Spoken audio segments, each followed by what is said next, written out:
নমস্কার। আশা করি আপনারা ভালো আছেন, সুস্থ আছেন। তান্ত্রিক সুদর্শন কবিরাজ ইউটিউব চ্যানেল দেখার জন্য আপনাদেরকে অসংখ্য ধন্যবাদ। আজকে আট আজকে আপনাদের মাঝে একটা যন্ত্র দেবো, একটা পরীক্ষিত যন্ত্র এটা। আমি যেই নিয়ম বলবো, যে প্রসেস বলবো, এই যন্ত্রের দ্বারা যদি কাজ করতে পারেন ১০০ র মধ্যে ১০০ গ্যারান্টি দিচ্ছি এই যন্ত্র অবশ্যই কাজ হবে।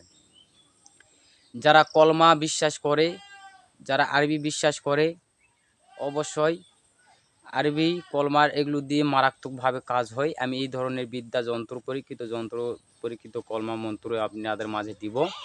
আপনারা লাইক, সাবস্ক্রাইবার, কমেন্ট আপনারা বাড়ান। আমি অবশ্যই আপনাদের মাঝে আরও ভালো ভালো বিদ্যা নিয়ে আসার চেষ্টা করব। প্রথমেই বলে রাখি, যদি আমার ইউটিউব চ্যানেল নতুন হয়ে থাকেন তাহলে অবশ্যই আমি ইউটিউব চ্যানেলটিকে সাবস্ক্রাইব করবেন। আর যা আমি ইউটিউব চ্যানেলটিকে সাবস্ক্রাইব করেছে তাদেরকে অসংখ্য ধন্যবাদ। ভিডিওটি ভালো লাগলে অবশ্যই একটা লাইক করবে আর কমেন্টে অবশ্যই আপনার মোটামুটি জানিয়ে দেবেন। স্ক্রিনে যে যন্ত্রটি আপনারা দেখতে পাচ্ছেন, এই যন্ত্রটি আপনারা সুন্দর করে স্ক্রিনশট দিয়ে নিন।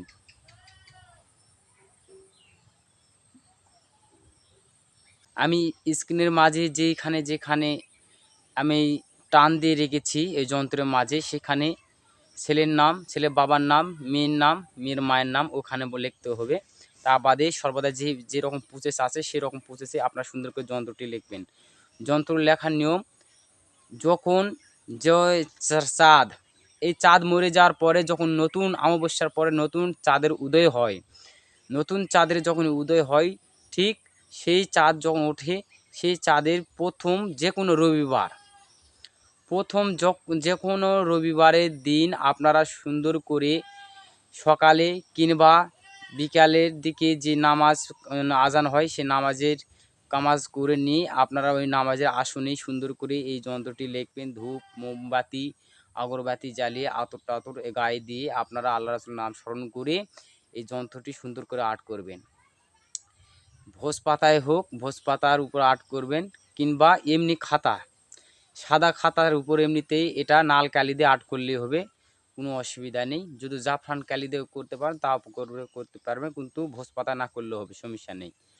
করার পরে এই যন্ত্রটিকে আপনারা জাগিয়ে নেবেন। জাগিয়ে নেওয়ার পরে আল্লাহ রাসূলকে বলবেন, হে আল্লাহ রাসূল, হিন্দু হিন্দু ভাইদাতারা বলবেন, হে ভগবান, আমি যে কারণে এই যন্ত্রটির কাজ করলাম, এই যন্ত্রটি যেন সেই কাজে লাগে, এবং আপনারা সর্বদাই কৃপা করো, দোহাই তোমাদের বলে এই যন্ত্রটি আপনারা এক গ্লাস জল নেবেন। শ্বাস বন্ধ করে এক গ্লাস জল তুলে ওই যন্ত্রটি ভালোভাবে এরকমভাবে মুচড়ে ওই জলের কাছে মুচকে সর্বদা জলেতে সেরকম ধুইত করবেন যন্ত্রটি। যন্ত্রটি ভালো ধুইত করে জলের সাথে মিশিয়ে আপনারা ওই জলটি কোনো তরকারি, জুরানা তরকারির সাথে বা কোনো খাবারের দ্রব্যর সাথে মিশিয়ে যদি কাউকে খিলানো যায়, তাহলে দেখবেন ওই মেয়ে যদি আপনাকে না পাত্তা দেয়, আগে ওই মেয়েকে পছন্দ করতেন, ওই মেয়ে আপনাকে পাত্তা দিচ্ছে না, আপনাকে দেখতে পাচ্ছে না, ওই মেয়েকে যদি আপনি বিয়ে করতে চান, তাহলে এটা তাকে ছলে বলে কৌশলে কোনো খাবারের সাথে এর নিয়মে খেয়ে দেন, তারপরে দেখুন খেলা। ওই মেয়ে সর্বদাই তার প্রেমে আকর্ষিত হবে এবং সর্বদাই তাদের দুজনের বিয়ে হয়ে যাবে। এরা বিয়ে হয়ে যাবে পর্যন্ত এটা, এই দোয়ার দ্বারাই। এটা খুবই পরীক্ষিত, আপনারা করুন। আশা করি আপনারা বুঝতে পেরেছেন। যদি ভিডিওটি ভালো লাগে অবশ্যই একটা লাইক করবেন। আর তান্ত্রিক সুদর্শন কবিরাজ ইউটিউব চ্যানেলটিকে আপনারা সাবস্ক্রাইব করে আমার পাশে থাকবেন। আজ এই পর্যন্ত, আপনারা ভালো থাকুন, সুস্থ থাকুন। দেখা হচ্ছে আবার কোনো নতুন ভিডিওতে। নমস্কার।